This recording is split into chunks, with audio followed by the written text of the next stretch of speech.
Hi guys මගේ channel එකට එකතු වෙලා ඉන්න හැමෝම සාදරයෙන් පිළිගන්නවා. මේ දවස්වල 2025 O level ඉවර කරපු ළමයි බලාගෙන ඉන්නේ කවද O level results release වෙයිද කියලා. හරි. මේක තමයි වීඩියෝ එක හරියට දැනගන්න.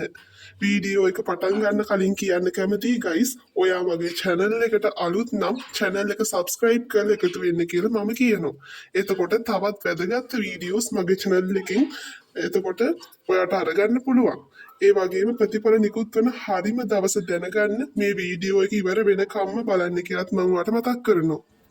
2025 O level ප්‍රතිඵල නිකුත් කරන නිශ්චිත දිනයක් තවමත් ශ්‍රී ලංකා විභාග දෙපාර්තමේන්තුව විසින් නිල ප්‍රකාශනයක් ප්‍රකාශ කරලා නැහැ. නමුත් විභාග කොමසාරිස්වරිය කියලා තියෙනවා ප්‍රතිඵල 2026 මැයි අග හෝ ජූනි මුල නිකුත් කිරීමට බලාපොරොත්තු වන බව ඇය සඳහන් කරලා තියෙනවා. ප්‍රායෝගික පරීක්ෂණ අප්‍රේල් 30 වෙනිදා අවසන් වුණ නිසා දැන් රිසර්ච් ප්‍රොසෙසින් ස්ටේජ් එකේ ප්‍රතිඵල සකසන ගමන් ඉන්නවා කියලා සඳහන් වෙලා තියෙනවා.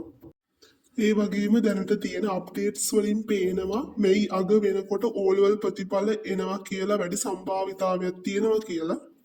විශේෂයෙන්ම මෙයි 25 මෙයි 31 අතර රිසර්ච් එන්න වැඩි සම්භාවිතාවයක් වැඩි ඉඩකඩක් තියෙනවා කියලත් උන් සඳහන් කරලා තියෙනවා.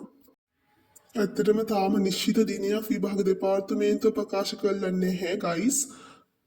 නමුත් මං කිව්ව කාල පරාසය අතරතුර ඒ කිව්වේ මැයි 25 මැයි 31 අතර කාල පරාසය තුල රිසර්ච් එන්න වැඩි ඉඩකඩක් තියෙනවා.